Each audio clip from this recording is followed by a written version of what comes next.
Ley 15/2009, de 11 de noviembre, del Contrato de Transporte Terrestre de Mercancías. Juan Carlos y Rey de España. A todos los que la presente vieren y entendieren. Sabed que las Cortes Generales han aprobado y yo vengo en sancionar la siguiente ley. Preámbulo. Y la presente ley tiene por objeto actualizar el régimen jurídico del contrato de transporte terrestre de mercancías tanto por lo que se refiere al transporte por carretera como por ferrocarril. En sentido estricto, esta ley no venía obligada por la incorporación al derecho español de directivas comunitarias. Sin embargo, pocos sectores existen más necesitados de reforma que el derecho del transporte terrestre de mercancías. El título séptimo del libro segundo del Código de Comercio, artículos 349 a 379, en vigor sin apenas modificaciones desde el momento de la promulgación del Código en 1885, no estaba en condiciones de dar respuesta a las muy cambiantes necesidades del transporte actual. De hecho, en la práctica, tales preceptos del Código en la materia rara vez eran objeto de aplicación. Y es que el derecho contractual del transporte ha venido siendo objeto en los últimos años de una actualización que empleaba una vía oblicua, como era la intervención de la Administración del Estado. Son muchos, en efecto, los ejemplos de normas de control u ordenación del sector del transporte en las que se contenían reglas de derecho privado contractual. Si a ello se añaden las condiciones generales de la contratación de los transportes de mercancías por carretera establecidas por el Ministerio de Fomento mediante orden de 25 de abril de 1997, se comprende la afirmación de que el derecho codificado fuese escasamente aplicado en la práctica diaria del transporte. Pero el anacronismo y el desfase del Código de Comercio en esta materia no son los únicos motivos que aconsejan proceder a la reforma del derecho del contrato de transporte de mercancías. Ciertamente, la conveniencia de dicha reforma se refuerza, si cabe, por motivos de oportunidad histórica. El primero de ellos tiene que ver con el transporte ferroviario. En efecto, no puede olvidarse cómo, en el ámbito ferroviario, la Ley 39/2003, de 17 de noviembre, del sector ferroviario, abrió un nuevo escenario de liberalización, que bien requiere de un nuevo marco legal en lo que son las relaciones de derecho contractual. Es cierto que la liberalización, por el momento, no alcanza a todos los ámbitos del transporte ferroviario, y que la misma tardará algún tiempo en materializarse. Pero no lo es menos que conviene sentar un nuevo marco de relaciones contractuales en un entorno de apertura a la libre competencia. El segundo de los motivos guarda relación con la reforma que se está llevando a cabo en otros modos de transporte. En efecto, parece una ocasión magnífica aprovechar el impulso que ha supuesto la tramitación de la Ley General de Navegación Marítima para acometer también la reforma del contrato de transporte de mercancías efectuado por otros modos, como pueda ser la carretera y el ferrocarril. Con ello se obtendría una actualización de una parte importante del derecho del transporte.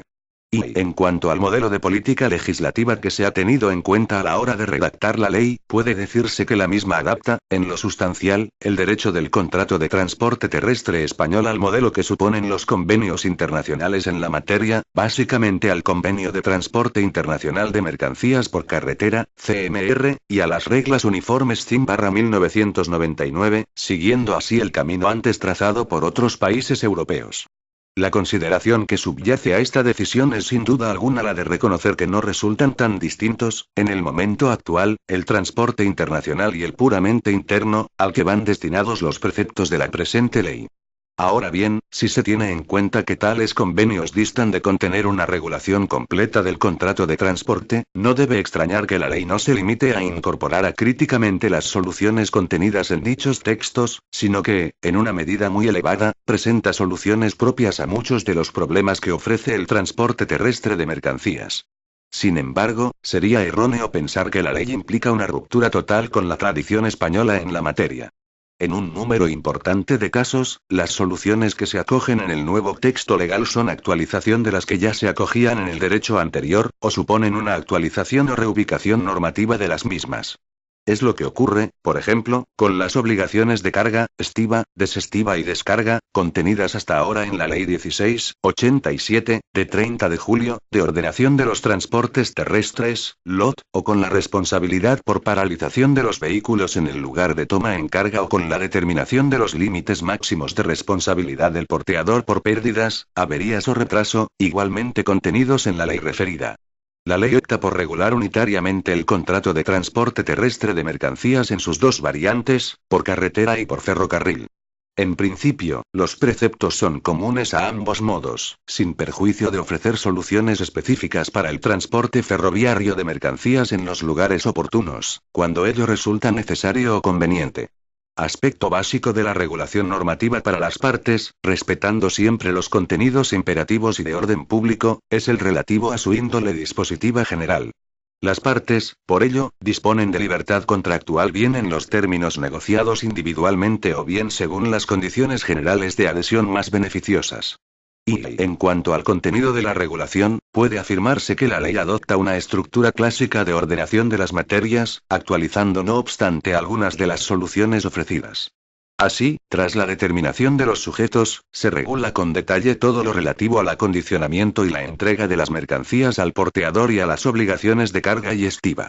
En esta materia no cabe recurrir a la experiencia del convenio CMR, que guarda silencio sobre dichas operaciones, por lo que la solución que se consagra sigue de cerca la que hasta ahora se contenía en la LOT, si bien se opta por eliminar la dicotomía entre carga completa y carga fraccionada. En su lugar, se establece una norma específica para los servicios de paquetería y pequeños envíos, atribuyendo, en principio, las labores de carga y descarga y, en todo caso, las de estiba y desestiva, al porteador. Por el contrario, la ley sigue muy de cerca los convenios CMR y CIM en lo que se refiere al derecho de disposición sobre las mercancías, así como en lo relativo a los impedimentos al transporte y a la entrega y al plazo de entrega. En este último punto, la ley establece una solución diferenciada para el transporte por carretera y para el transporte por ferrocarril. Se trata de uno de aquellos concretos supuestos en que parece conveniente discriminar y ofrecer soluciones distintas para uno y otro modo de transporte. No encuentra precedente en los convenios internacionales la regulación legal de la obligación de pago del precio del transporte. La ley adopta aquí un planteamiento novedoso, en el que sin duda destaca la responsabilidad subsidiaria de pago que asume el cargador en aquellos casos en que se pacta el pago de los portes por el destinatario. Con ello se busca poner fin a ciertos abusos de la práctica cometidos en perjuicio de los legítimos intereses del porteador. Una vez más, la influencia de los textos internacionales, fundamentalmente del CMR, se deja sentir muy profundamente en los preceptos dedicados a la responsabilidad del porteador por pérdidas, averías o retraso. Y es que, ciertamente, no se aprecian razones de peso para regular en términos muy distintos la responsabilidad del porteador en el ámbito internacional y en el nacional. Así, se acoge el mismo régimen de causas de exoneración, con la ya clásica distinción entre causas privilegiadas y ordinarias en atención a la existencia o no de facilidades probatorias. En lo que se refiere a la determinación del punto más allá del cual el porteador deja de ser merecedor de las normas que excluyen o atenúan su responsabilidad, se hace referencia a que el daño o perjuicio haya sido causado por él o por sus auxiliares, dependientes o independientes, con actuación dolosa o con una infracción consciente y voluntaria del deber jurídico asumido que produzca daños que, sin ser directamente queridos, sean consecuencia necesaria de la acción. Y no cabe duda de que la determinación de los sujetos del transporte ha sido, en derecho español, fuente de continuos problemas, tanto teóricos como prácticos, propiciados por una defectuosa regulación de tales cuestiones. No debe extrañar, por tanto, que la nueva ley dedique especial atención a la determinación de los sujetos del transporte y, de modo muy particular, a los problemas que plantea la intervención en el transporte de varios sujetos. Con ello se trata, por una parte, de clarificar la posición contractual de los transitarios, operadores de transporte, agencias de transporte y demás personas que intermedien en el transporte, consagrando, en líneas generales, la solución que ya se ofrecía en la normativa de ordenación del transporte terrestre, y, en última instancia, también en el artículo 379 del Código de Comercio, que obligaba a tales intermediarios a contratar el transporte siempre en nombre propio y a asumir la posición del porteador. De otra parte, y ello constituye verdadera innovación, la ley aborda la intervención de diversos sujetos por vía de subcontratación en el transporte y, de modo particular, la cuestión relativa a la determinación de las personas pasivamente legitimadas frente a las reclamaciones de responsabilidad, aportando seguridad jurídica en una materia notablemente litigiosa hasta el presente. Se consagra así definitivamente la posición del porteador efectivo. Aunque breve, igualmente novedosa resulta la regulación que se contiene del contrato de transporte multimodal, cuando uno de los modos empleados sea el terrestre, prestándose especial atención a la responsabilidad por daños en las mercancías y fijándose una solución supletoria para aquellos casos en que no pueda determinarse la fase del trayecto en que sobrevinieron tales daños. El contrato de transporte se concebía en el Código de Comercio de 1885 como un contrato viaje, sin tener aparentemente en cuenta que, en gran parte de las ocasiones, los contratos son, en realidad, relaciones contractuales duraderas en el marco de las cuales se lleva a cabo una pluralidad de envíos, en los términos, condiciones y periodicidad que las partes acuerden. Estos contratos de transporte continuado son reconocidos ahora expresamente por la ley, aunque el grueso de la regulación siga girando en torno a los contratos que tienen por objeto un envío concreto. También incorpora la ley a su articulado la regulación del contrato de mudanza, como transporte que recae sobre un objeto especial y que conlleva unas obligaciones accesorias igualmente especiales. Se ocupa también esta ley de señalar el plazo de prescripción de las acciones derivadas de los contratos de transporte, ajustándolo en la mayor parte de los supuestos a la regla general de un año contemplada en el Código de Comercio, aunque estableciendo reglas específicas de cómputo requeridas por las peculiaridades presentes en el desarrollo y finalización de las operaciones de transporte. Finalmente, en la disposición final primera de esta ley, se reforma la Ley 39/2003, de 17 de noviembre, del sector ferroviario, para cumplir los siguientes objetivos. En primer lugar, colmar una laguna jurídica en relación con la infracción de los viajeros sin título de transporte, conducta hoy carente de tipificación legal como infracción administrativa. Y en segundo lugar, liberalizar el transporte internacional de viajeros por ferrocarril, de acuerdo con lo exigido en la Directiva 2007/58/C del Parlamento y del Consejo de 23 de octubre de 2007 por la que se modifican la Directiva 91/440/CE del Consejo, sobre el desarrollo de los ferrocarriles comunitarios, y la Directiva 2001/14/C, relativa a la adjudicación de la capacidad de infraestructura ferroviaria y la aplicación de cánones por su utilización. Directiva cuya incorporación al derecho interno español es obligado se produzca antes del 4 de junio de 2009, fecha límite para su transposición. Capítulo y disposiciones generales. Artículo 1. Objeto. El objeto de la presente ley es la regulación del contrato de transporte terrestre de mercancías realizado por medios mecánicos con capacidad de tracción propia. Artículo 2. Definición y régimen jurídico del contrato. 1. El contrato de transporte de mercancías es aquel por el que el porteador se obliga frente al cargador, a cambio de un precio, a trasladar mercancías de un lugar a otro y ponerlas a disposición de la persona designada en el contrato. 2. El contrato de transporte terrestre de mercancías se regirá por los tratados internacionales vigentes en España de acuerdo con su ámbito respectivo, las normas de la Unión Europea y las disposiciones de esta ley. En lo no previsto serán de aplicación las normas relativas a la contratación mercantil. Artículo 3. Naturaleza dispositiva de la normativa. Salvo expresa estipulación contraria de esta ley o de la legislación especial aplicable, las partes podrán excluir determinados contenidos de esta ley mediando el correspondiente pacto. También podrá ser así, respecto de las condiciones generales de los contratos de transportes cuando sus obligaciones resulten más beneficiosas para el adherente. Artículo 4. Sujetos. 1. Cargador es quien contrata en nombre propio la realización de un transporte y frente al cual el porteador se obliga a efectuarlo. 2. Porteador es quien asume la obligación de realizar el transporte en nombre propio con independencia de que lo ejecute por sus propios medios o contrate su realización con otros sujetos.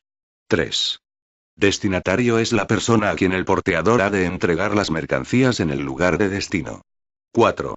Expedidor es el tercero que por cuenta del cargador haga entrega de las mercancías al transportista en el lugar de recepción de la mercancía. Artículo 5. Contratación del transporte en nombre propio. 1. Los contratos de transporte de mercancías se presuponen celebrados en nombre propio. Excepcionalmente podrá alegarse la contratación en nombre ajeno cuando se acredite que así se había hecho constar de forma expresa y suficiente en el momento de contratar, indicado la identidad de la persona en cuyo nombre se contrata, y que la intermediación se realizó con carácter gratuito. 2. Los empresarios transportistas, las cooperativas de trabajo asociado dedicadas al transporte, las cooperativas de transportistas y sociedades de comercialización de transportes, los operadores y agencias de transporte, los transitarios, los almacenistas distribuidores, los operadores logísticos, así como cualesquiera otros que contraten habitualmente transportes o intermedien habitualmente en su contratación, solo podrán contratarlos en nombre propio. 3. La relación de las cooperativas de transportistas y sociedades de comercialización de transporte con el socio transportista que efectivamente realice el transporte se regirá por lo que al respecto se encuentre determinado en los estatutos de cada cooperativa o sociedad, sin que lo dispuesto en dichos estatutos pueda implicar, en ningún caso, la inaplicación de lo dispuesto en la presente ley en los contratos celebrados por la cooperativa o sociedad de que se trate con terceros. Los socios de las cooperativas de trabajo asociado dedicadas al transporte solo podrán contratar transportes en nombre de la cooperativa a la que pertenecen, quedando ésta obligada como porteador frente al cargador con quien contraten aquellos. Artículo 6. Responsabilidad de los porteadores efectivos. 1. El porteador que contrate con el cargador responderá frente a este de la realización íntegra del transporte conforme a lo previsto en esta ley, aun cuando no la lleve a cabo por sí mismo en todo o en parte. 2. Cuando el porteador que haya contratado directamente con el cargador contrate, a su vez, la realización efectiva de la totalidad o una parte del transporte con otro porteador, quedará obligado frente a este como cargador conforme a lo dispuesto en esta ley y en el contrato que con él haya celebrado. Artículo 7. Bultos y envíos. 1. Se entiende por bulto cada unidad material de carga diferenciada que forman las mercancías objeto de transporte, con independencia de su volumen, dimensiones y contenido. 2. Se considera un envío o remesa la mercancía que el cargador entregue simultáneamente al porteador para su transporte y entrega a un único destinatario, desde un único lugar de carga a un único lugar de destino. 3. El contrato de transporte puede tener por objeto un solo envío o una serie de ellos. Artículo 8. Transporte continuado. 1. Por el contrato de transporte continuado, el porteador se obliga frente a un mismo cargador a realizar una pluralidad de envíos de forma sucesiva en el tiempo. 2. El número, frecuencia, características y destino de los envíos podrán determinarse en el momento de contratar o antes de su inicio. Artículo 9. Transporte contratado en el marco de una operación logística. Cuando se asuma la obligación de transportar mercancías en el marco de una operación logística de contenido más amplio, los derechos, obligaciones y responsabilidades relativos a dicho transporte se regirán por lo dispuesto en esta ley. Capítulo y documentación del contrato. Artículo 10. Contenido de la carta de porte. 1. Cualquiera de las partes del contrato podrá exigir a la otra que se extienda una carta de porte que incluirá las siguientes menciones. A. Lugar y fecha de la emisión. B. Nombre y dirección del cargador y, en su caso, del expedidor. C. Nombre y dirección del porteador y, en su caso, del tercero que reciba las mercancías para su transporte. D. Lugar y fecha de la recepción de la mercancía por el porteador. E. Lugar y, en su caso, fecha prevista de entrega de la mercancía en destino. F. Nombre y dirección del destinatario, así como eventualmente un domicilio para recibir notificaciones. G. Naturaleza de las mercancías, número de bultos y signos y señales de identificación. H. Identificación del carácter peligroso de la mercancía enviada, así como de la denominación prevista en la legislación sobre transporte de mercancías peligrosas. I. Cantidad de mercancías enviadas, determinada por su peso o expresada de otra manera. J. Clase de embalaje utilizado para condicionar los envíos.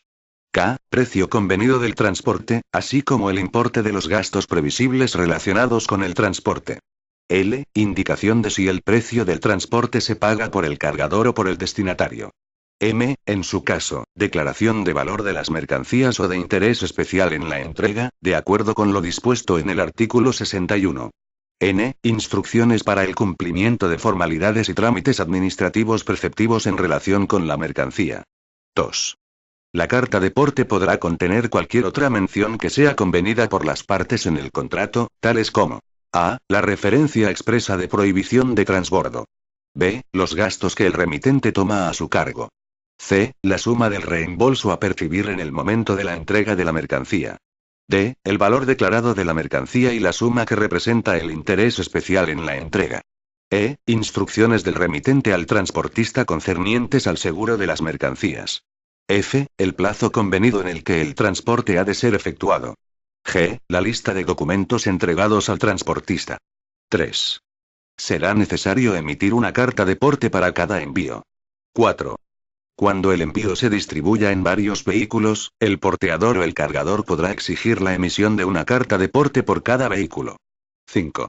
En su caso, la carta de porte deberá contener cualquier otra mención que exija la legislación especial aplicable, por razón de la naturaleza de la mercancía o por otras circunstancias. 6.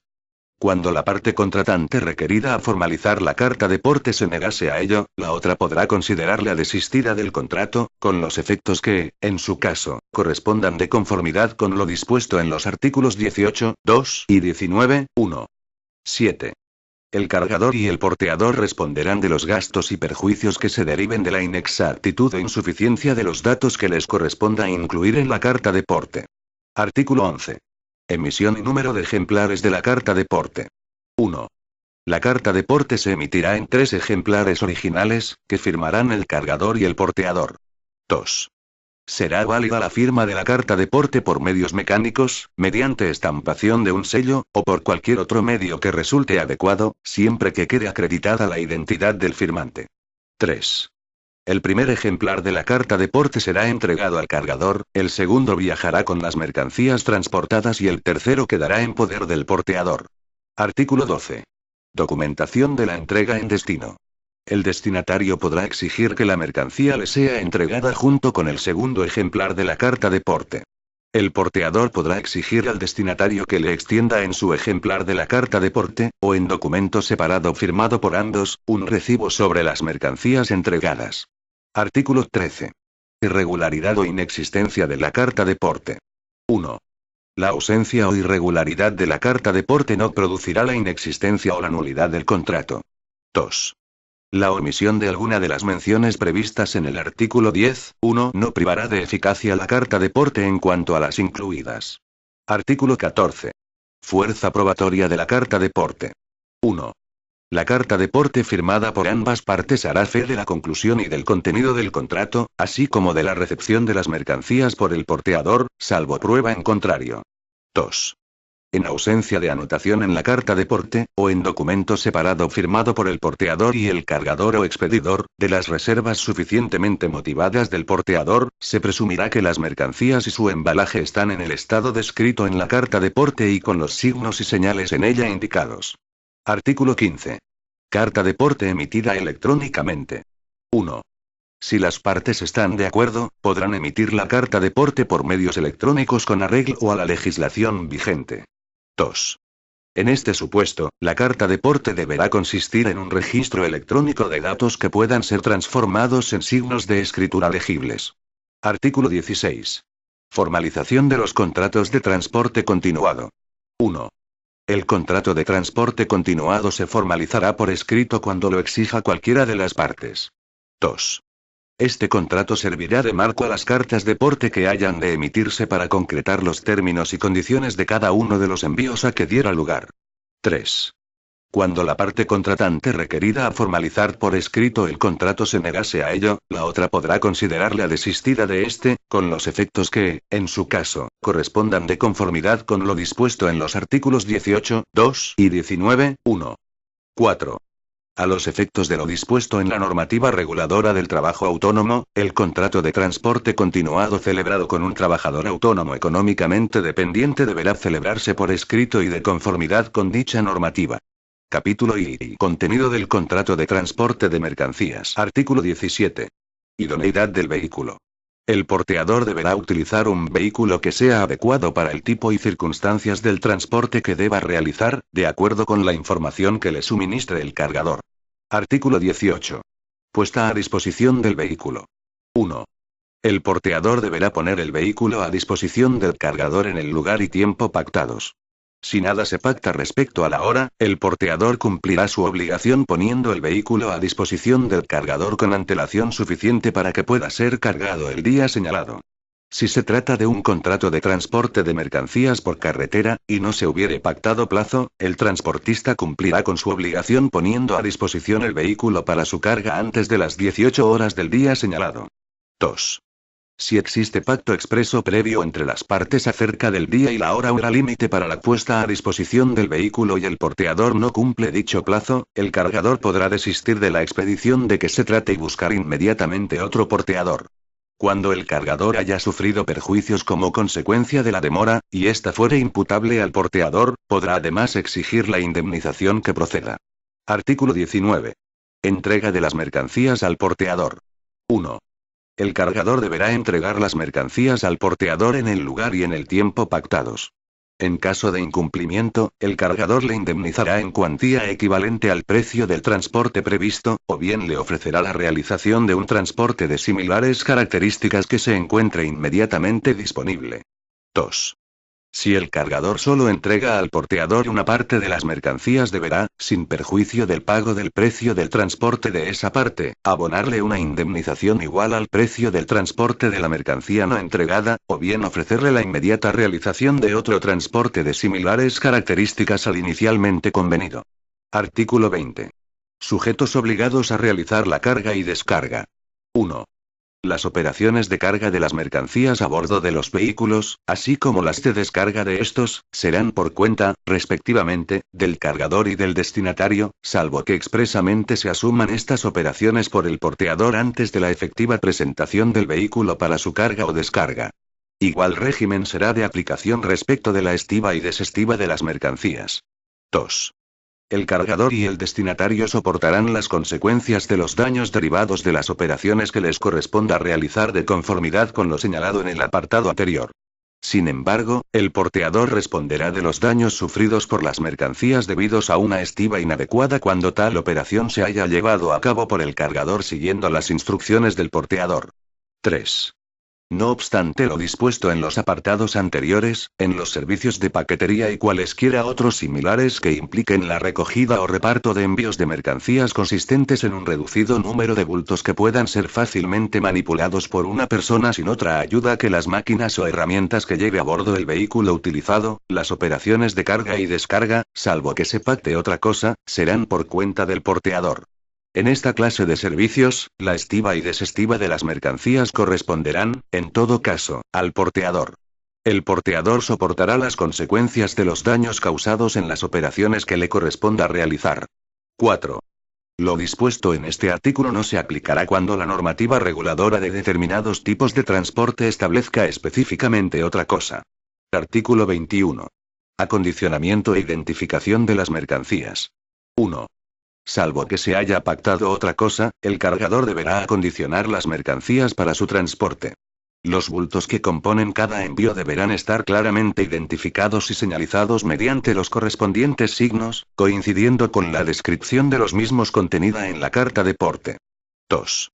Cuando su naturaleza o las circunstancias del transporte así lo exijan, las mercancías deberán ser entregadas al porteador convenientemente acondicionadas, embaladas y, en su caso, identificadas y señalizadas mediante las oportunas marcas o inscripciones que avisen del riesgo que su manipulación pueda entrañar para las personas o para las propias mercancías. 3.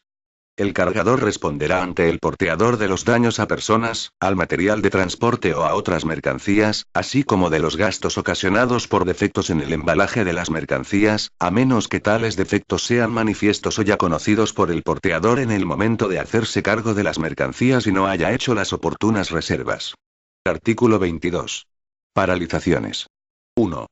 Cuando el vehículo haya de esperar un plazo superior a 2 horas hasta que se concluya su carga y estiva o desestiva y descarga, el porteador podrá exigir al cargador una indemnización en concepto de paralización. 2. Dicho plazo se contará desde la puesta a disposición del vehículo para su carga o descarga en los términos requeridos por el contrato. 3. Salvo que se haya pactado expresamente una indemnización superior para este supuesto, la paralización del vehículo por causas no imputables al porteador, incluidas las operaciones de carga y descarga, dará lugar a una indemnización en cuantía equivalente al indicador público de renta de efectos múltiples / día multiplicado por 2 por cada hora o fracción de paralización, sin que se tengan en cuenta las 2 primeras horas ni se computen más de 10 horas diarias por este concepto. Cuando la paralización del vehículo fuese superior a un día, el segundo día será indemnizado en cuantía equivalente a la señalada para el primer día incrementada en un 25%. Cuando la paralización del vehículo fuese superior a 2 días, el tercer día y siguiente serán indemnizados en cuantía equivalente a la señalada para el primer día incrementada en un 50%. Artículo 23. Documentación de la mercancía. 1.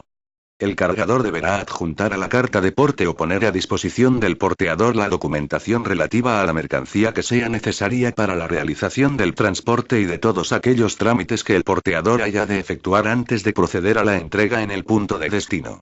A estos efectos, deberá suministrarle la información necesaria sobre la mercancía y los indicados trámites. 2. El porteador no está obligado a verificar si estos documentos o informaciones son exactos o suficientes. El cargador es responsable ante el porteador de todos los daños que pudieran resultar de la ausencia, insuficiencia o irregularidad de estos documentos e informaciones, salvo en caso de culpa por parte del porteador. 3. El porteador responderá de las consecuencias derivadas de la pérdida o mala utilización de los citados documentos. En todo caso, la indemnización a su cargo no excederá de la que correspondería en caso de pérdida de la mercancía. Artículo 24. Transporte de mercancías peligrosas. 1. Si el cargador entrega al porteador mercancías peligrosas, habrá de especificar la naturaleza exacta del peligro que representan, indicándole las precauciones a tomar. En caso de que este aviso no haya sido consignado en la carta de porte, recaerá sobre el cargador o destinatario la carga de la prueba de que el porteador tuvo conocimiento de la naturaleza exacta del peligro que presentaba el transporte de dichas mercancías. 2. El porteador que no haya sido informado de la peligrosidad de las mercancías no estará obligado a continuar el transporte y podrá descargarlas, depositarlas, neutralizar su peligro, devolverlas a su origen o adoptar cualquier otra medida que resulte razonable en atención a las circunstancias del caso. El porteador deberá comunicarlo inmediatamente al cargador, el cual asumirá los gastos y daños derivados de tales operaciones. Artículo 25. Reconocimiento externo. 1.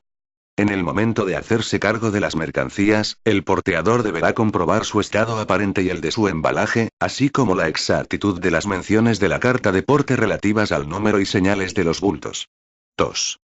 Los defectos apreciados se anotarán por el porteador en la carta de porte, mediante la formulación singularizada de reservas suficientemente motivadas. 3. El porteador que carezca de medios adecuados para verificar la coincidencia del número y las señales de los bultos lo hará constar justificadamente en la carta de porte.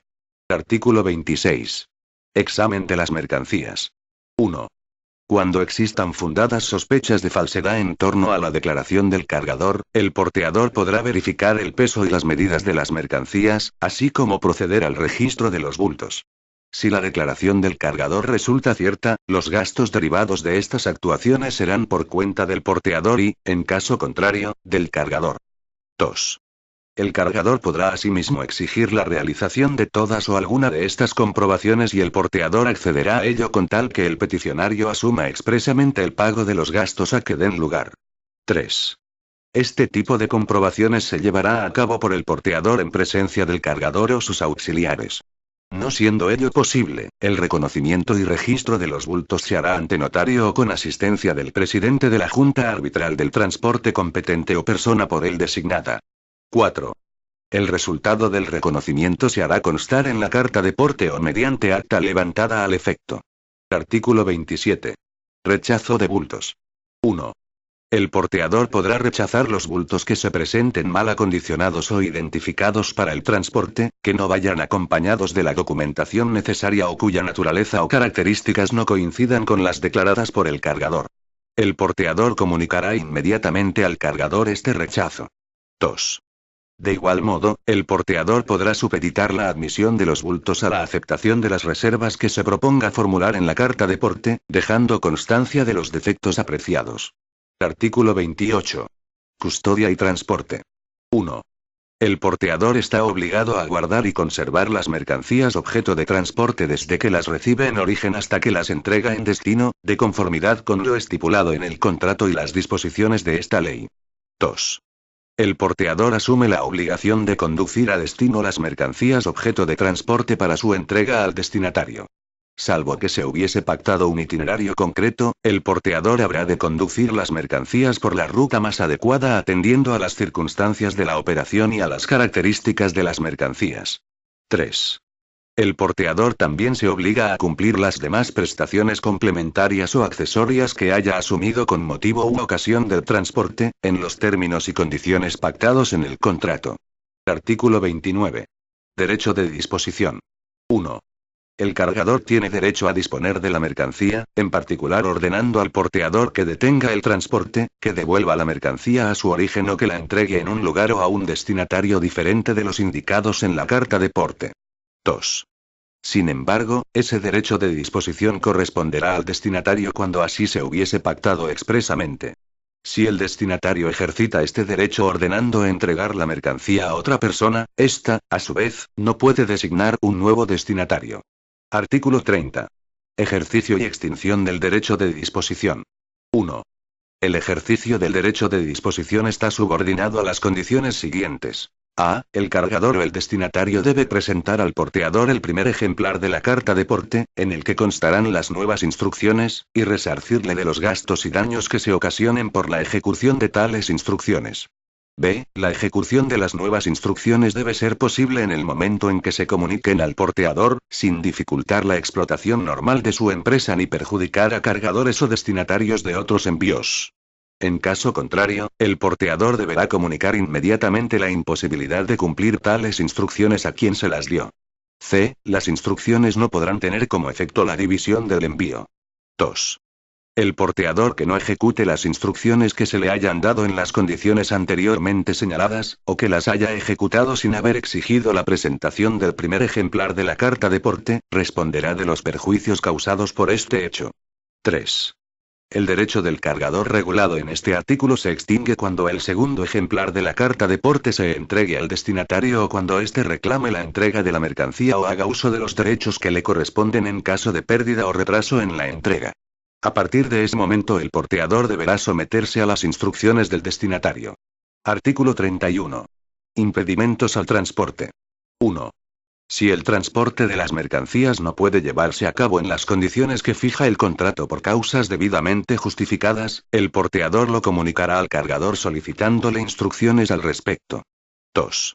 A falta de instrucciones, el porteador tomará aquellas medidas razonables y proporcionadas que considere adecuadas para el buen fin de la operación, incluida la de restituir las mercancías a su lugar de origen, depositarlas en almacén seguro o conducirlas a su punto de destino en condiciones diferentes. 3. Los gastos y los perjuicios derivados de la solicitud y ejecución de instrucciones o, en su caso, de la falta de estas o del retraso en su emisión serán de cuenta del cargador, a no ser que haya habido culpa del porteador. Artículo 32. Riesgo de pérdida o daño de las mercancías. 1. Si, a pesar de las medidas que hayan podido adoptarse, las mercancías transportadas corrieran el riesgo de perderse o de sufrir daños graves, el porteador lo comunicará de inmediato al titular del derecho de disposición solicitándole instrucciones. 2. La persona que hubiera impartido instrucciones asumirá los gastos que se deriven de su solicitud y ejecución, a no ser que haya habido culpa del porteador. 3.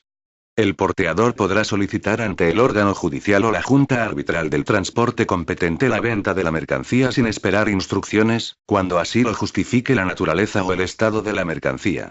El producto de dicha venta quedará a disposición de quien corresponda, previa deducción del precio del transporte y de los gastos ocasionados. Artículo 33.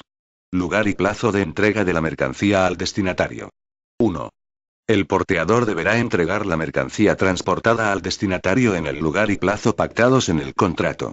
En defecto de plazo pactado, la mercancía deberá ser entregada al destinatario dentro del término que razonablemente emplearía un porteador diligente en realizar el transporte, atendiendo a las circunstancias del caso. 2. En el transporte ferroviario, en ausencia de acuerdo y sin perjuicio de lo establecido en los apartados 3 y 4, los plazos de transporte no podrán superar los siguientes límites. A. Para vagones completos. Plazo de expedición: 12 horas. Plazo de transporte, por cada fracción indivisible de 400 kilómetros: 24 horas. B. Para envíos en régimen de paquetería. Plazo de expedición: 24 horas. Plazo de transporte, por cada fracción indivisible de 200 kilómetros: 24 horas. 3. En el transporte ferroviario, el porteador podrá ampliar el plazo de duración del transporte en lo estrictamente necesario cuando A. Los envíos se transporten por líneas con diferente ancho de vía, por mar o por carretera cuando no exista conexión ferroviaria. B. Circunstancias extraordinarias entrañen un aumento anormal del tráfico o dificultades anormales de explotación. 4. El plazo de entrega empieza a correr con la recepción de las mercancías para su transporte. Se prorrogará por el tiempo que las mercancías estén paradas por causa no imputable al porteador y su cómputo se suspenderá los días festivos y los inhábiles para circular. Artículo 34. Estado de las mercancías en el momento de entrega al destinatario. 1. La mercancía transportada deberá ser entregada al destinatario en el mismo estado en que se hallaba al ser recibida por el porteador, sin pérdida ni menoscabo alguno, atendiendo a las condiciones y a la descripción de la misma que resultan de la carta de porte. 2.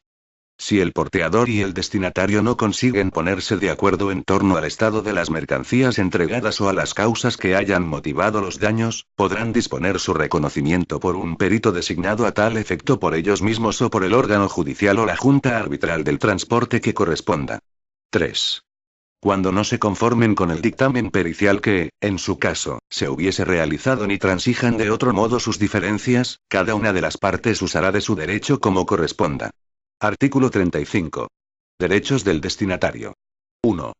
El destinatario podrá ejercitar frente al porteador los derechos derivados del contrato de transporte desde el momento en que, habiendo llegado las mercancías a destino o transcurrido el plazo en que deberían haber llegado, solicite su entrega. 2.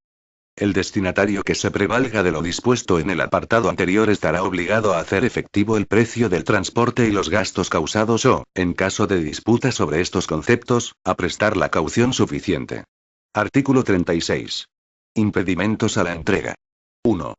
Cuando no se realice la entrega por no hallarse el destinatario en el domicilio indicado en la carta de porte, por no hacerse cargo de la mercancía en las condiciones establecidas en el contrato, por no realizar la descarga correspondiéndole hacerlo o por negarse a firmar el documento de entrega, el porteador lo hará saber al cargador en el plazo más breve posible y aguardará sus instrucciones.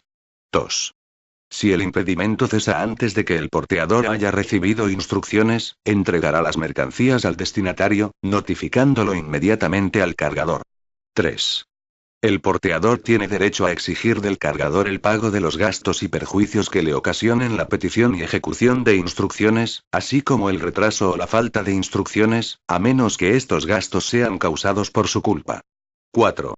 Si surgen impedimentos a la entrega después de que el destinatario haya dado orden de entregar las mercancías a una tercera persona en el ejercicio de su derecho de disposición, el destinatario sustituye al cargador y el tercero al destinatario a efectos de lo dispuesto en este artículo. 5. Si no fuera posible para el transportista solicitar nuevas instrucciones al cargador, o si dichas instrucciones no fueran impartidas por este en el plazo acordado por las partes, el transportista podrá proceder conforme se establece en el artículo 44 de la presente ley. Artículo 37. Pago del precio del transporte. 1. Cuando nada se haya pactado expresamente, se entenderá que la obligación del pago del precio del transporte y demás gastos corresponde al cargador. 2. Cuando se haya pactado el pago del precio del transporte y los gastos por el destinatario, este asumirá dicha obligación al aceptar las mercancías.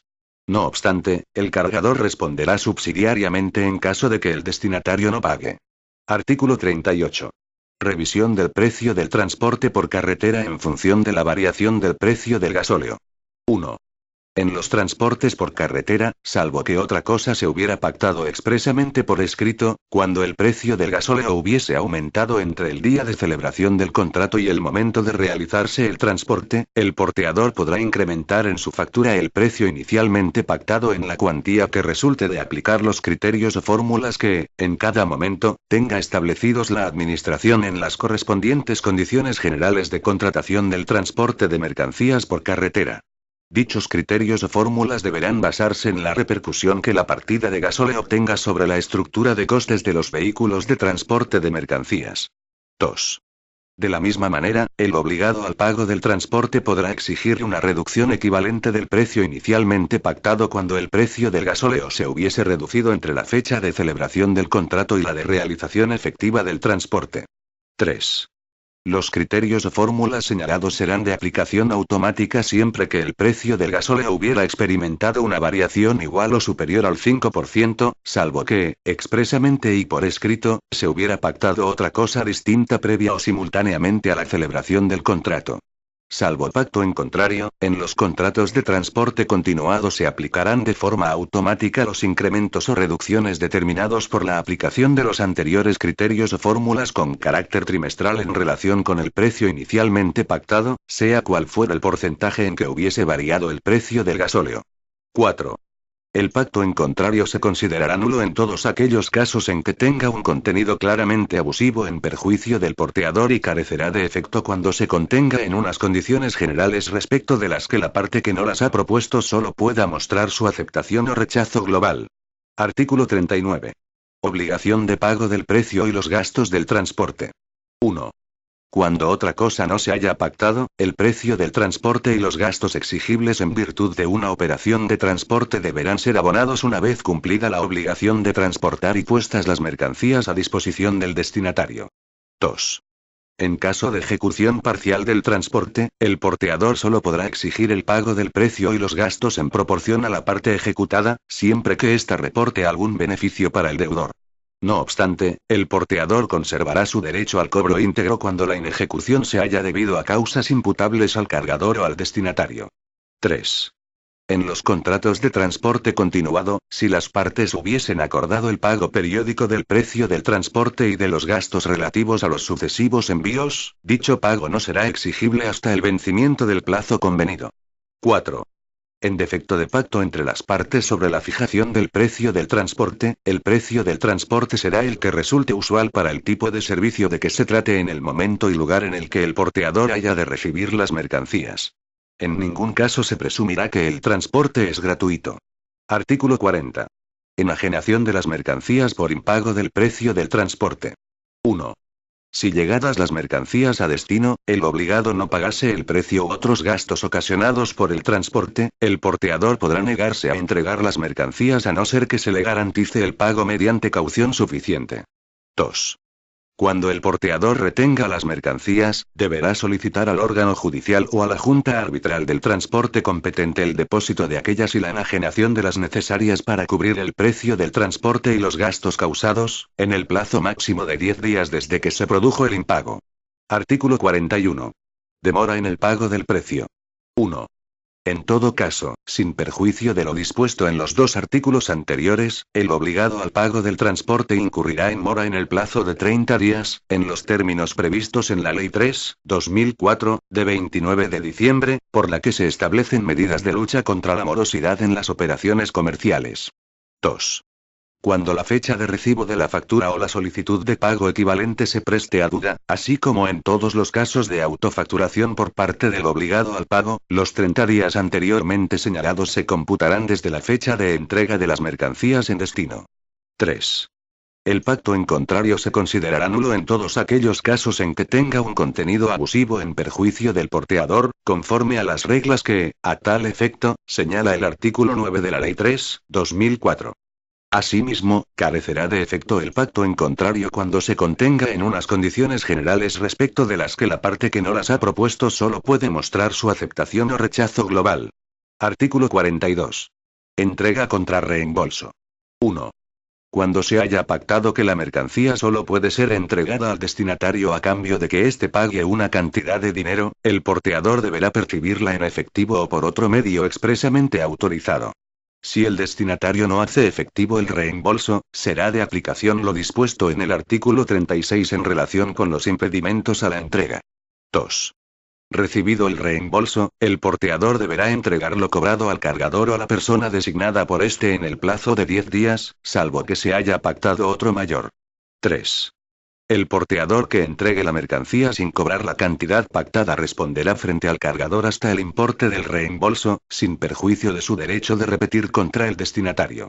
4. La entrega contra reembolso podrá concertarse tanto cuando sea el destinatario el obligado al pago del precio del transporte como cuando lo sea el cargador. Artículo 43. Extinción de los contratos de transporte continuado. 1. Los contratos de transporte continuado que tengan un plazo de duración determinado se extinguirán por el transcurso del mismo, salvo prórroga o renovación. Si no se hubiera determinado plazo, se entenderá que han sido pactados por tiempo indefinido. 2. Los contratos pactados por tiempo indefinido se extinguirán mediante la denuncia hecha de buena fe por cualquiera de las partes, que se notificará a la otra por escrito, o por cualquier otro medio que permita acreditar la constancia de su recepción, con un plazo de antelación razonable, que en ningún caso podrá ser inferior a 30 días naturales. Capítulo I. Depósito y enajenación de mercancías. Artículo 44. Depósito de las mercancías en los supuestos de impedimentos al transporte o a la entrega. 1. En los casos previstos en los artículos 31 y 36 de esta ley, el porteador podrá o bien descargar inmediatamente las mercancías por cuenta de quien tenga derecho sobre las mismas, haciéndose cargo de su custodia, en cuyo caso se mantendrá el régimen de responsabilidad establecido en el capítulo siguiente. O bien entregar las mercancías en depósito a un tercero, supuesto en el que solo responderá por culpa en la elección del depositario. Podrá asimismo optar por solicitar la constitución del depósito de la mercancía ante el órgano judicial o la junta arbitral del transporte competente. Este depósito surtirá para el porteador los efectos de la entrega, considerándose terminado el transporte. 2. En cualquiera de los casos anteriores, el porteador podrá solicitar ante el órgano judicial o la junta arbitral del transporte competente la enajenación de las mercancías, sin esperar instrucciones del que tiene derecho sobre aquellas, si así lo justifican su naturaleza perecedera o el estado en que se encuentren, o si los gastos de custodia son excesivos en relación con su valor. Cuando no se den tales circunstancias, el porteador solo podrá solicitar la enajenación de las mercancías si en un plazo razonable no ha recibido de quien tiene el poder de disposición sobre aquellas instrucciones en otro sentido cuya ejecución resulte proporcionada a las circunstancias del caso. 3. En el caso del transporte de paquetería o similar en que no se haya realizado declaración de valor, el porteador que haya optado por descargar la mercancía podrá entender abandonado el correspondiente envío si, transcurridos 3 meses desde la fecha en que por primera vez intentó su entrega al destinatario, no ha recibido de quien tuviera el poder de disposición sobre aquel instrucciones al respecto. En este caso, el porteador podrá ocuparlo y proceder a la enajenación de la mercancía, aplicando el producto de la venta a cubrir el precio y los gastos del transporte y los gastos de almacenaje que se hubieran generado hasta momento. En caso de que el valor venal de la mercancía fuera ínfimo, el porteador podrá destruirla y reclamar contra el cargador el importe total de lo debido por razón del transporte y del almacenaje. Para todo lo anterior, el porteador podrá abrir e inspeccionar los bultos cuyo transporte se le hubiera encomendado.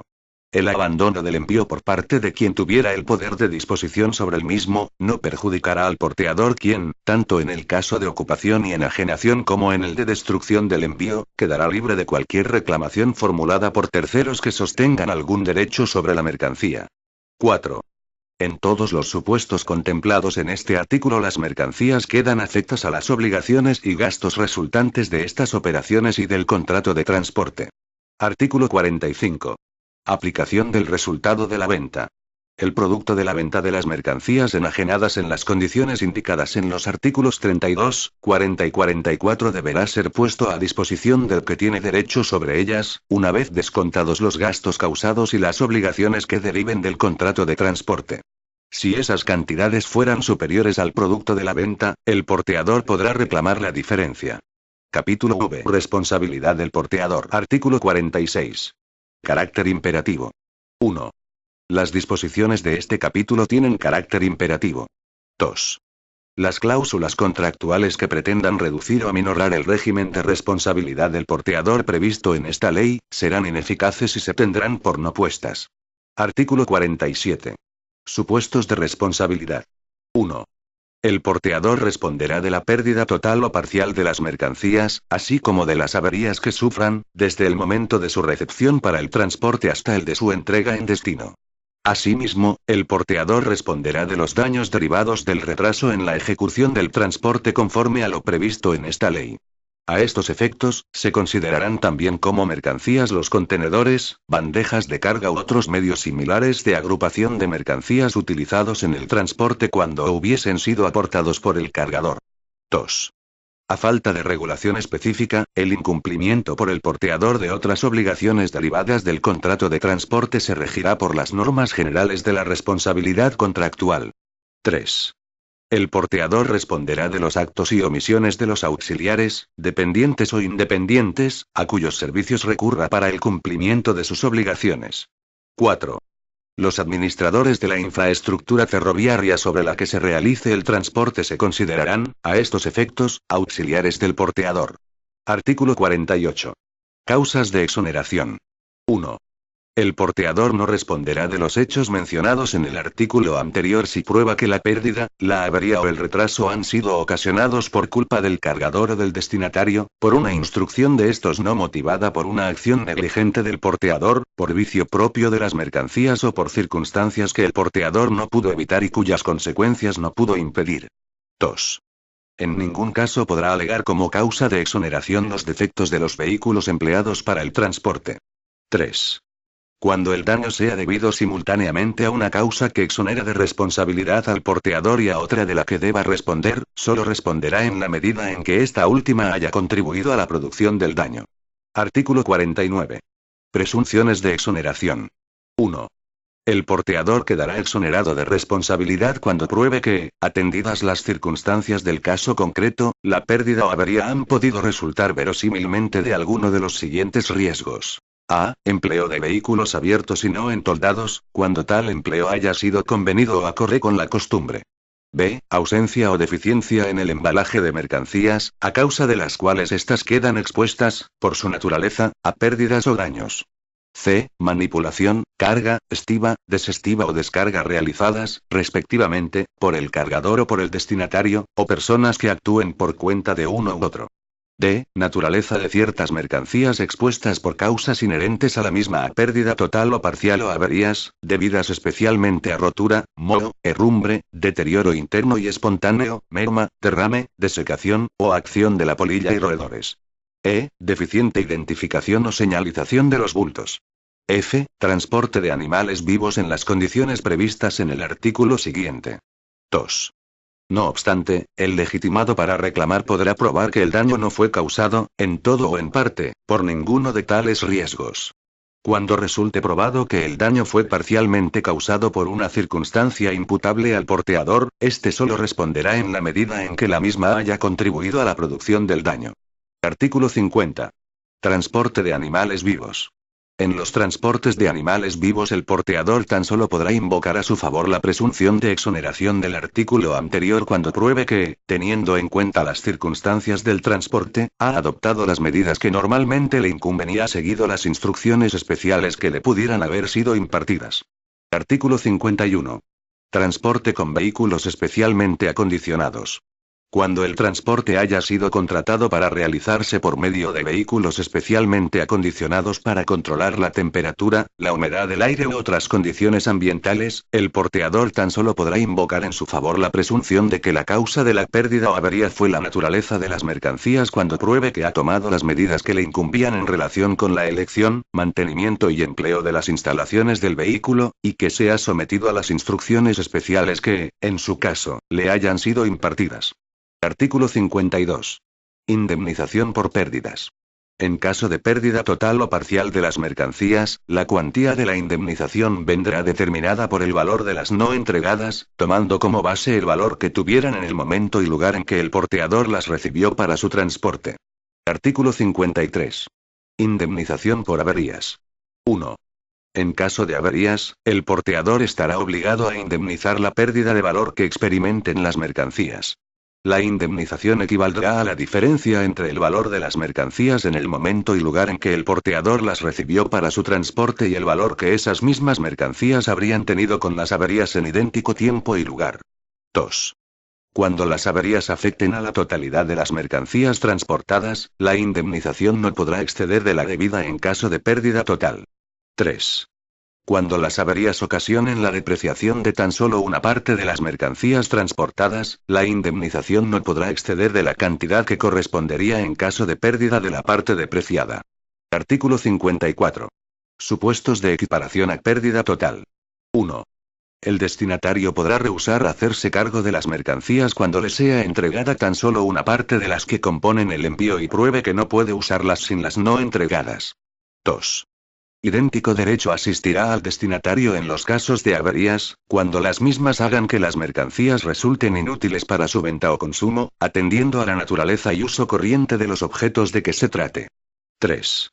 También podrán considerarse perdidas las mercancías cuando hayan transcurrido 20 días desde la fecha convenida para la entrega sin que ésta se haya efectuado. O, a falta de plazo, cuando hubiesen transcurrido 30 días desde que el porteador se hizo cargo de las mercancías. Artículo 55. Valor de las mercancías. El valor de las mercancías se determinará atendiendo al precio de mercado o, en su defecto, al valor de mercancías de su misma naturaleza y calidad. En caso de que las mercancías hayan sido vendidas inmediatamente antes del transporte, se presumirá, salvo pacto en contrario, que su valor de mercado es el precio que aparece en la factura de venta, deducidos el precio y los demás costes del transporte que, en su caso, figuren en dicha factura. Artículo 56. Indemnización por retraso. En caso de retraso, se indemnizará el perjuicio que se pruebe que ha ocasionado dicho retraso. Artículo 57. Límites de la indemnización. 1. La indemnización por pérdida o avería no podrá exceder de 1/3 del indicador público de renta de efectos múltiples / día por cada kilogramo de peso bruto de mercancía perdida o averiada. 2. La indemnización por los perjuicios derivados de retraso no excederá del precio del transporte. 3. En caso de concurrencia de indemnizaciones por varios de estos conceptos, el importe total a satisfacer por el porteador no superará la suma debida en caso de pérdida total de las mercancías. Artículo 58. Reembolso de otros gastos. 1. En caso de pérdida o avería total, además de la indemnización a que haya lugar, serán reintegrados en su totalidad el precio del transporte y los demás gastos devengados con ocasión del mismo. Si la pérdida o avería es parcial, se reintegrarán a prorrata. 2. En ambos casos, los gastos de salvamento en que haya incurrido el cargador o destinatario se reintegrarán también, siempre que hayan sido razonables y proporcionados. 3. No se resarcirá ningún otro daño o perjuicio. Artículo 59. Recuperación de las mercancías perdidas. 1.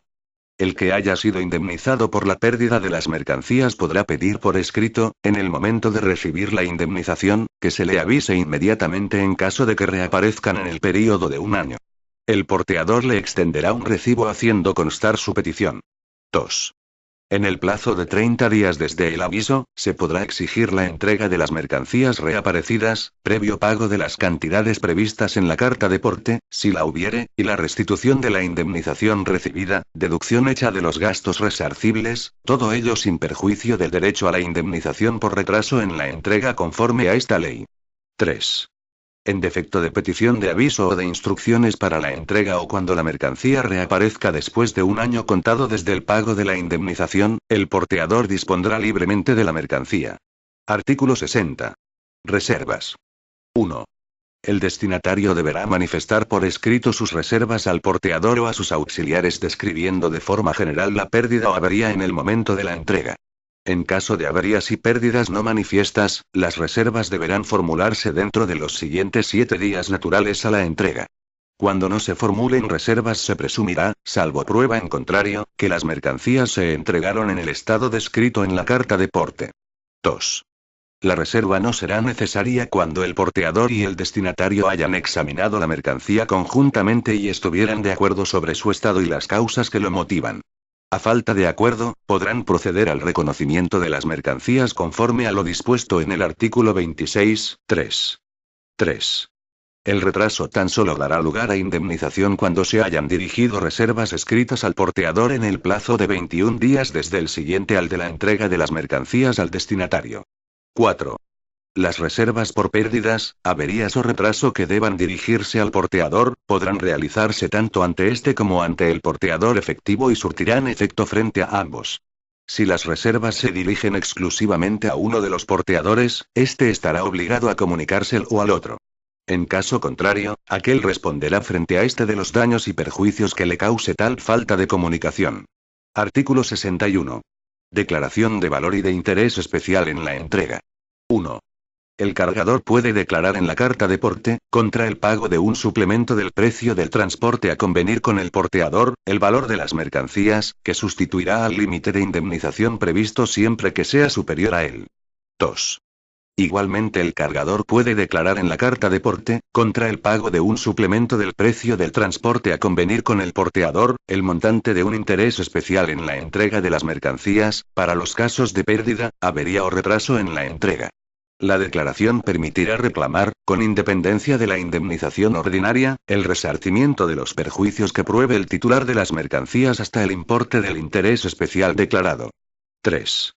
Sin perjuicio de lo dispuesto en los apartados anteriores, las partes del contrato de transporte podrán acordar el aumento del límite de indemnización previsto en el artículo 57.1.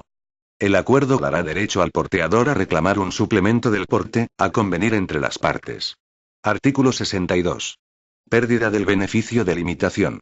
No se aplicarán las normas del presente capítulo que excluyan o limiten la responsabilidad del porteador o que inviertan la carga de la prueba, cuando el daño o perjuicio haya sido causado por él o por sus auxiliares, dependientes o independientes, con actuación dolosa o con una infracción consciente y voluntaria del deber jurídico asumido que produzca daños que, sin ser directamente queridos, sean consecuencia necesaria de la acción. Artículo 63. Aplicación del régimen de responsabilidad a las diversas acciones. El régimen de responsabilidad previsto en este capítulo será aplicable a toda acción que persiga una indemnización por daños y perjuicios derivados del transporte, con independencia de cuál sea el procedimiento a través del que se ejercite o su fundamento contractual o extracontractual, tanto si se hace valer frente al porteador como si se dirige contra sus auxiliares. Capítulo B. Porteadores sucesivos. Artículo 64. Contrato con porteadores sucesivos. 1. Cuando diversos porteadores se obliguen simultáneamente, en virtud de un único contrato documentado en una sola carta de porte, a ejecutar sucesivos trayectos parciales de un mismo transporte, todos ellos responderán de la ejecución íntegra de este, de acuerdo con las disposiciones de la carta de porte. 2. El segundo y los subsiguientes porteadores quedarán obligados en tales términos a partir del momento en que el porteador precedente les haga entrega material de las mercancías y de la carta de porte, en la que deberá haberse hecho constar su nombre y domicilio, y hayan entregado a aquel un recibo firmado y fechado en el que conste su aceptación de ambas. 3. Cuando el porteador que reciba las mercancías de otro precedente considere necesario formular alguna reserva, deberá hacerla constar en el segundo ejemplar de la carta de porte, así como en el recibo en que conste su aceptación. Artículo 65. Ejercicio de reclamaciones. En el supuesto del artículo anterior, las acciones derivadas del contrato únicamente podrán dirigirse contra el primer porteador, contra el último o contra el que haya ejecutado la parte del transporte en cuyo curso se ha producido el hecho en que se fundamenta la acción. Este derecho de opción se extinguirá desde el momento en que el demandante ejercite su acción contra uno de ellos. La acción puede interponerse contra varios porteadores a la vez. Artículo 66. Acción de repetición entre porteadores sucesivos. 1. El porteador que se haya visto obligado a pagar una indemnización en virtud de lo dispuesto en los artículos 64 y 65 tiene derecho a repetir por el principal, intereses y gastos contra el resto de los porteadores que hayan participado en la ejecución del contrato, imputándose el coste de la indemnización conforme a las siguientes reglas. A. Cuando el hecho causante del daño sea imputable a un único porteador, éste habrá de soportar el coste total de la indemnización. B. Cuando el hecho causante del daño sea imputable a varios porteadores, cada uno de ellos deberá soportar una parte del coste de la indemnización proporcional a su cuota de responsabilidad. Si no cabe valorar dicha responsabilidad, el coste se repartirá en proporción al precio que a cada uno corresponda por el transporte.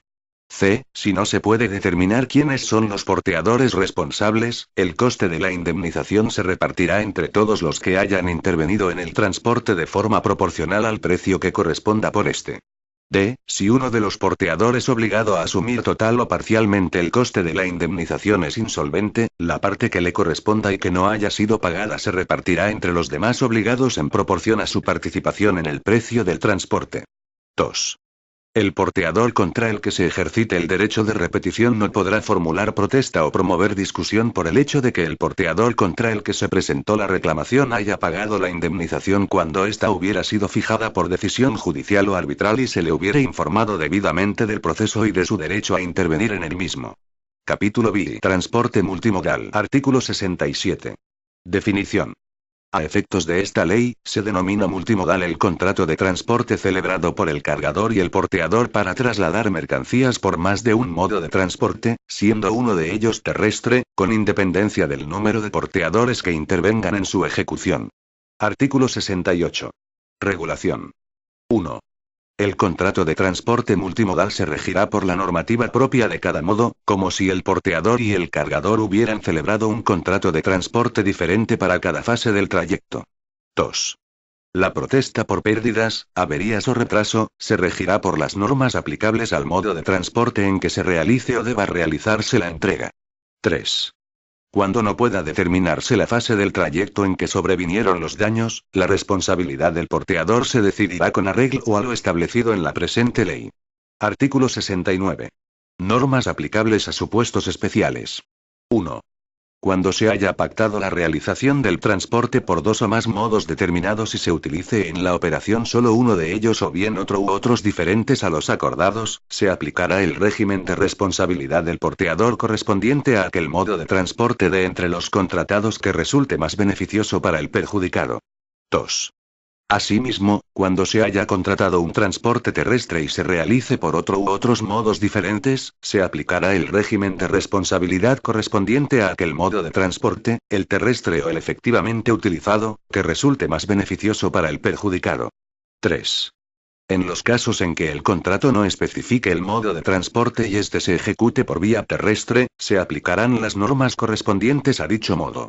Cuando en idéntico supuesto el transporte se realice por diversos modos, siendo uno de ellos terrestre, se aplicarán las normas establecidas en esta ley. Artículo 70. Contrato de transporte con superposición de modos. 1. Las normas sobre responsabilidad de esta ley se aplicarán al conjunto del transporte aunque durante su ejecución el vehículo de transporte por carretera, el remolque o el semirremolque sean transportados por un modo distinto, siempre que las mercancías no hayan sido transbordadas. A estos efectos no se tendrán en cuenta los transbordos debidos a impedimentos al transporte en los términos previstos en el artículo 31. 2. No obstante, cuando la pérdida, la avería o el retraso se produzcan durante una fase del transporte distinta de la carretera, por hechos que solo han podido darse con ocasión del transporte a través de ese otro modo, y que no han sido debidas a un acto u omisión del porteador por carretera, la responsabilidad de este último se regirá por las reglas imperativas aplicables al modo de transporte en que se haya producido el daño. Capítulo B. Normas especiales del contrato de mudanza. Artículo 71. Objeto del contrato.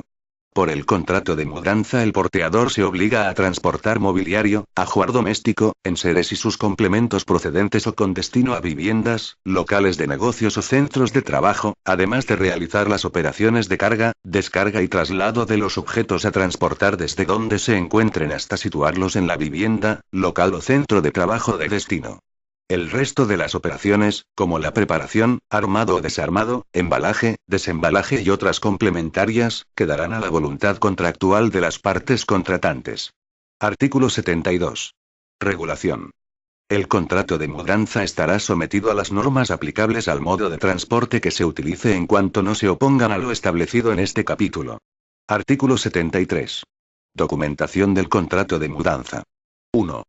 Antes de iniciar la mudanza, el porteador estará obligado a presentar un presupuesto escrito al cargador en el que consten los servicios que se prestarán, su coste, el coste del presupuesto y el precio total de la mudanza, especificando, en su caso, si los gastos que generen los trámites administrativos o de los permisos que fuera necesario solicitar están o no incluidos. Una vez aceptado por el cargador, el presupuesto hará prueba de la existencia y contenido del contrato. 2. A falta de documento en el que se indiquen los bienes objeto de la mudanza, las partes podrán exigirse mutuamente, antes de iniciar el traslado, la realización y aceptación de un inventario de dichos bienes. 3. Cuando la parte contratante requerida a realizar o aceptar un inventario de los bienes se negase a ello, la otra podrá considerarla desistida del contrato, con los efectos que, en su caso, correspondan de conformidad con lo dispuesto en los artículos 18, 2 y 19, 1. Artículo 74. Obligaciones del porteador. 1. Las operaciones de carga y descarga, salvo que expresamente se pacte lo contrario, serán de cuenta del porteador. En los mismos términos, estará obligado a armar, desarmar, embalar, desembalar y colocar en el lugar que se le indique los bienes objeto de la mudanza. 2. El porteador deberá solicitar al cargador información sobre las circunstancias relevantes para la correcta ejecución de la mudanza, tales como las condiciones de acceso a las viviendas, locales y establecimientos para su personal y vehículos. 3. El porteador deberá informar, en su caso, al cargador acerca de las normas administrativas que sean aplicables al traslado pactado, pero no estará obligado a comprobar si los documentos puestos a su disposición son correctos y completos. 4.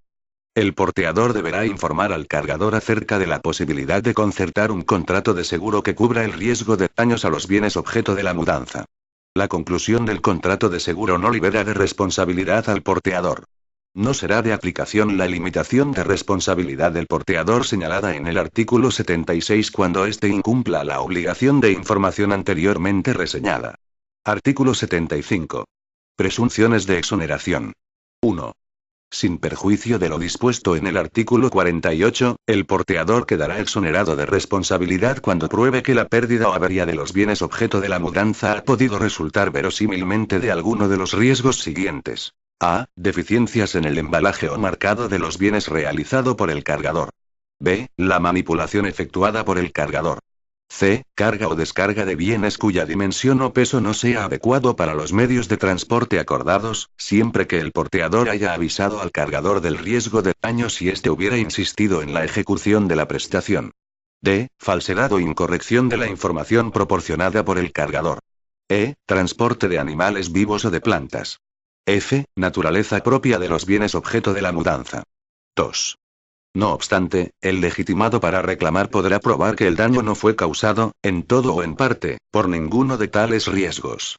Cuando resulte probado que el daño fue parcialmente causado por una circunstancia imputable al porteador, éste solo responderá en la medida en que la misma haya contribuido a la producción del daño. Artículo 76.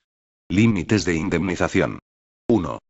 La responsabilidad del porteador por daños o pérdida de los bienes transportados no podrá exceder de 20 veces el indicador público de efectos múltiples /área por cada metro cúbico del espacio de carga necesario para el cumplimiento del contrato.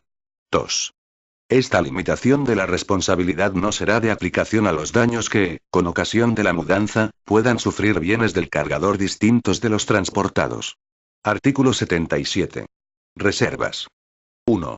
La acción por pérdida o avería de los bienes objeto de la mudanza se extingue si el destinatario no manifiesta por escrito sus reservas al porteador o a sus auxiliares en el momento de la entrega o, en caso de pérdidas y averías no aparentes, dentro de los 7 días siguientes al de la entrega, descontando domingos y festivos. 2. Lo dispuesto en el apartado anterior no se aplicará cuando el destinatario sea un consumidor y el porteador no le haya informado por escrito, de forma clara y destacada, antes de la entrega, acerca de la forma y plazos en que deberá manifestar las reservas así como de las consecuencias de su ausencia. Capítulo X. Prescripción de acciones. Artículo 78. Carácter imperativo. Las normas de este capítulo tienen carácter imperativo. Artículo 79. Plazos generales. 1. Las acciones a las que pueda dar lugar el transporte regulado en esta ley prescribirán en el plazo de 1 año. Sin embargo, en el caso de que tales acciones se deriven de una actuación dolosa o con una infracción consciente y voluntaria del deber jurídico asumido que produzca daños que, sin ser directamente queridos, sean consecuencia necesaria de la acción, el plazo de prescripción será de 2 años. 2. El plazo de prescripción comenzará a contarse. A. En las acciones de indemnización por pérdida parcial o avería en las mercancías o por retraso, desde su entrega al destinatario. B. En las acciones de indemnización por pérdida total de las mercancías, a partir de los 20 días de la expiración del plazo de entrega convenido o, si no se ha pactado plazo de entrega, a partir de los 30 días del momento en que el porteador se hizo cargo de la mercancía. C. En todos los demás casos, incluida la reclamación del precio del transporte, de la indemnización por paralizaciones o derivada de la entrega contra reembolso y de otros gastos del transporte, transcurridos 3 meses a partir de la celebración del contrato de transporte o desde el día en que la acción pudiera ejercitarse, si fuera posterior. 3. La prescripción de las acciones surgidas del contrato de transporte se interrumpirá por las causas señaladas con carácter general para los contratos mercantiles. Sin perjuicio de ello, la reclamación por escrito suspenderá la referida prescripción, reanudándose su cómputo solo a partir del momento en que el reclamado rechace la reclamación por escrito y devuelva los documentos que, en su caso, acompañaron a la reclamación. Una reclamación posterior que tenga el mismo objeto no suspenderá nuevamente la prescripción. En el caso de aceptación parcial de la reclamación, la prescripción se reanudará respecto de la parte aún en litigio. La prueba de la recepción de la reclamación o de la contestación y devolución de los documentos justificativos, corresponde a la parte que la invoque. 4.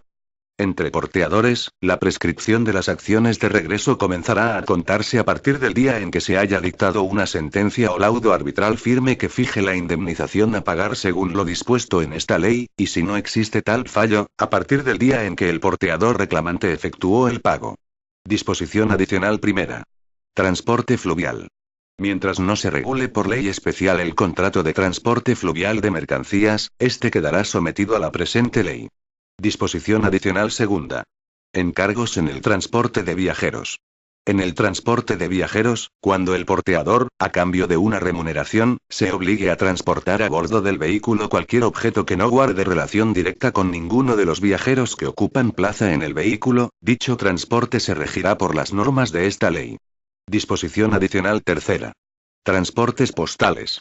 La contratación de los servicios de recogida, transporte y distribución de envíos postales en el marco del Servicio Postal Universal se regirá por las normas reguladoras del sector postal y, en lo no previsto por estas, por la presente ley.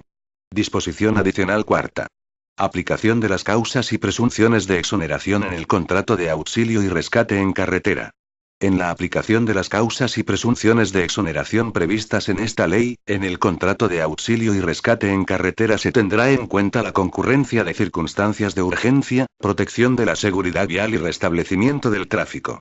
Disposición adicional quinta. Transporte realizado con bicicleta. En tanto no se dicten disposiciones reguladoras del contrato de transporte realizado mediante la utilización de bicicleta, este quedará sujeto a las normas contenidas en la presente ley que le resulten de aplicación. Disposición adicional sexta. Aplicación del Reglamento, C.N. 1371/2007 del Parlamento Europeo y del Consejo, de 23 de octubre de 2007, sobre los derechos y las obligaciones de los viajeros de ferrocarril. Mediante acuerdo del Consejo de Ministros podrán, atendiendo a las especiales características del transporte ferroviario y a la progresiva adaptación de los agentes que intervienen en el mismo, adoptarse las exenciones temporales y excepciones previstas en los apartados 4, 5 y 6 del artículo 2 del Reglamento, C.N. 1371/2007 del Parlamento Europeo y del Consejo, de 23 de octubre de 2007, sobre los derechos y las obligaciones de los viajeros de ferrocarril, para la plena exigibilidad de las obligaciones que en dicha norma se imponen a las empresas ferroviarias y a los administradores de infraestructura ferroviaria. Disposición transitoria única. Contratos preexistentes. Quedará regulada bajo los términos de esta ley la ejecución de todos los contratos que comience a partir del 1 de enero del año siguiente al de la entrada en vigor de esta norma, aunque los mismos se hubieran celebrado con anterioridad. Disposición derogatoria única. Derogaciones y vigencias. 1. Quedan derogadas las siguientes disposiciones. A. Los artículos 349 a 379, ambos inclusive y, en cuanto afecten al transporte terrestre de mercancías, los artículos 951 y 952 del Código de Comercio de 1885. B. Las normas recogidas en la legislación sectorial de los transportes por carretera y ferrocarril que se opongan a lo dispuesto en esta ley. C. Cuantas normas de igual o inferior rango se opongan a esta ley. 2. En lo que no se opongan a lo dispuesto en esta ley, se declaran vigentes las condiciones generales de contratación de los transportes de mercancías por carretera, aprobadas por la Orden del Ministerio de Fomento de 25 de abril de 1997, modificada por la Orden FON/2184/2008, de 23 de julio. Dicha orden ministerial se adaptará al contenido de la presente ley en el plazo de 12 meses a partir de su entrada en vigor. Disposición final primera. Modificación de la Ley 39/2003, de 17 de noviembre, del sector ferroviario. 1. La letra E, del artículo 90(2) de la Ley 39/2003, de 17 de noviembre, del sector ferroviario, queda redactada como sigue.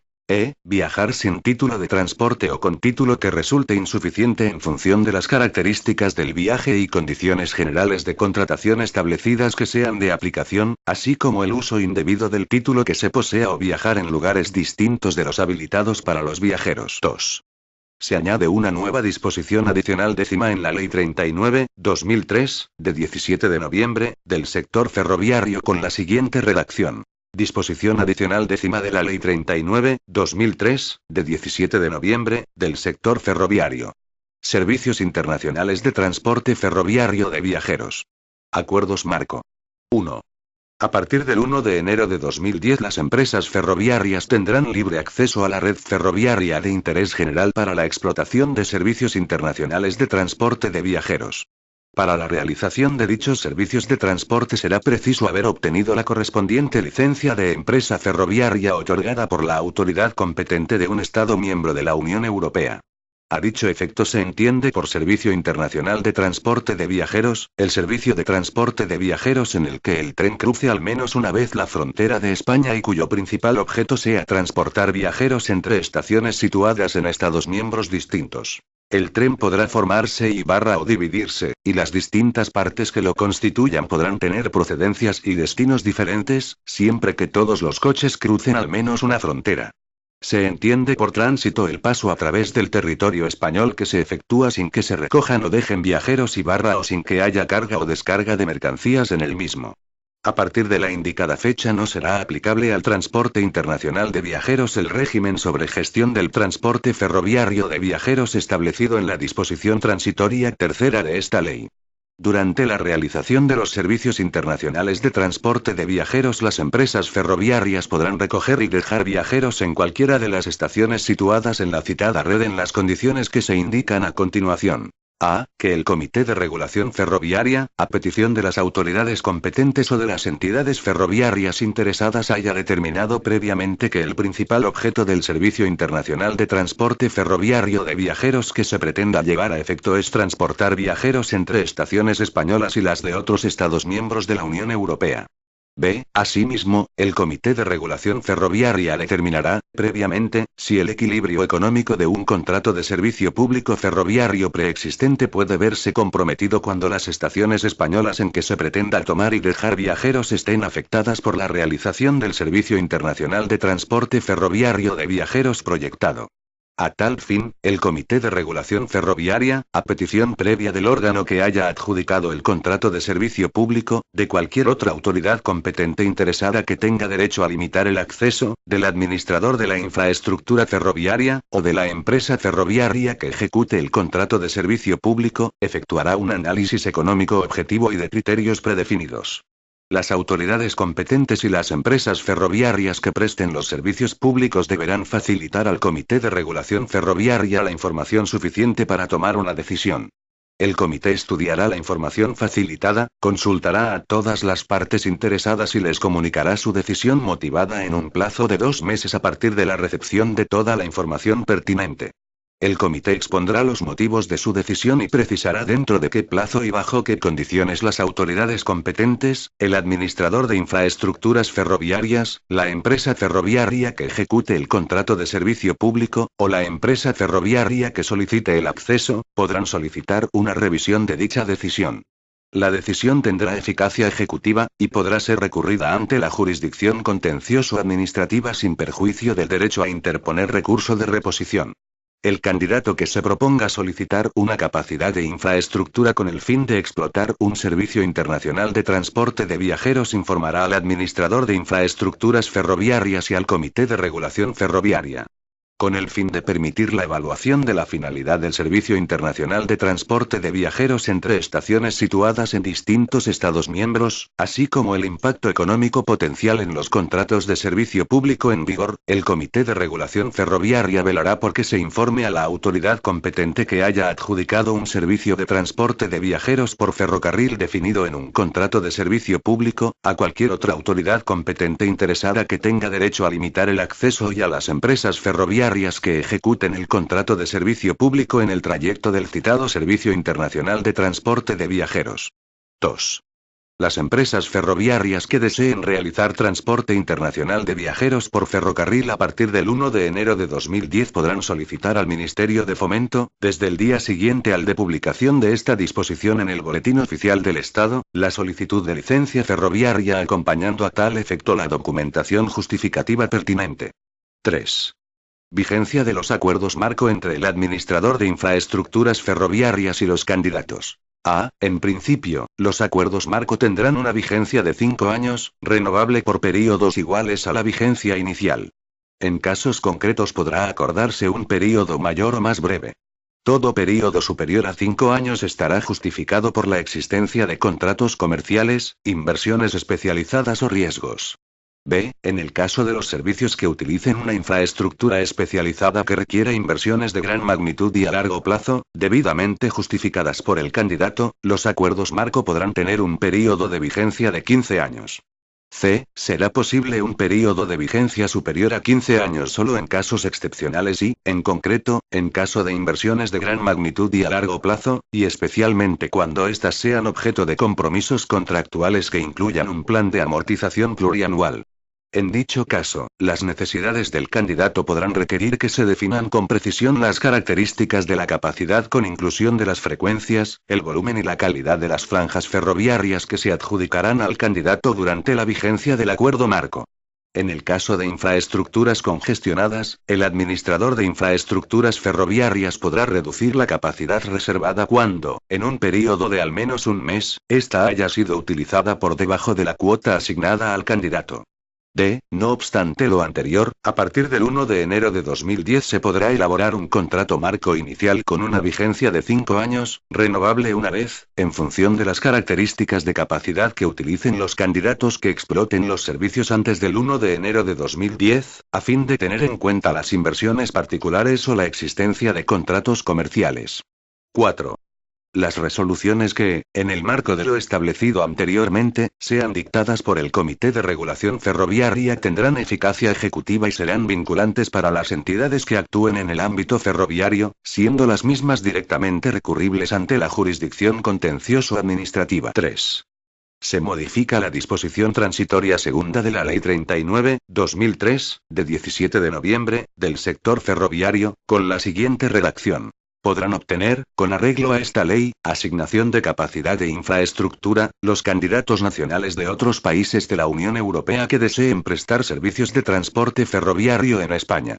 En todo caso, las previsiones de esta ley resultarán de aplicación a los referidos candidatos en la fecha en la que expira el plazo para que los Estados miembros de la Unión Europea liberalicen, con arreglo a las directivas comunitarias, cada tipo de servicio.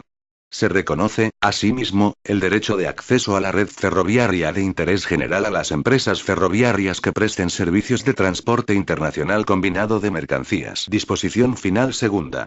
Título competencial.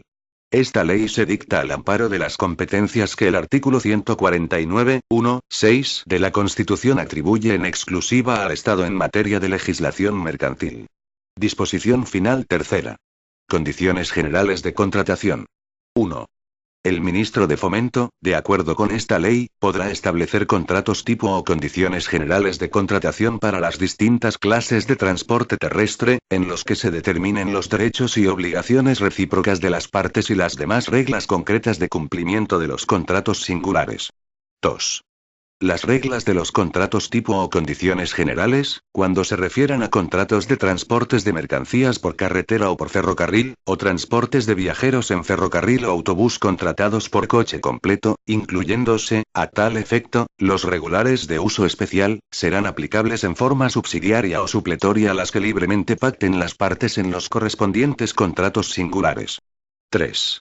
En los transportes de viajeros por carretera en vehículos de turismo, así como en los transportes en autobús o por ferrocarril con contratación por asiento, los contratos tipo o condiciones generales de contratación aprobados por la Administración se aplicarán con carácter imperativo, pudiendo, no obstante, incluirse cláusulas anexas a dichos contratos tipo que se apliquen únicamente con carácter subsidiario o supletorio a los que pacten las partes. 4. No obstante lo dispuesto en los apartados anteriores, los porteadores podrán ofrecer a los usuarios condiciones más favorables a las establecidas en los contratos tipo, teniendo en este caso, estas últimas, el carácter de condiciones mínimas. Disposición final cuarta. Modificación de la Ley 20-2007, de 11 de julio, del Estatuto del Trabajo Autónomo. El segundo párrafo de la disposición transitoria tercera de la Ley 20-2007, de 11 de julio, del Estatuto del Trabajo Autónomo, queda redactado como sigue. El trabajador autónomo en el que concurra la circunstancia de ser económicamente dependiente en el supuesto al que se refiere la disposición adicional 11ª y en el supuesto del agente de seguros, deberá comunicarlo al cliente respecto al que adquiera esta condición, en el plazo comprendido desde la entrada en vigor de la presente ley hasta un año después de la entrada en vigor de las citadas disposiciones reglamentarias. Disposición final quinta. Entrada en vigor. La presente ley entrará en vigor a los 3 meses de su publicación en el Boletín Oficial del Estado. Por tanto, mando a todos los españoles, particulares y autoridades, que guarden y hagan guardar esta ley. Madrid, 11 de noviembre de 2009. Juan Carlos R. El presidente del gobierno, José Luis Rodríguez Zapatero. Este documento es de carácter informativo y no tiene valor jurídico.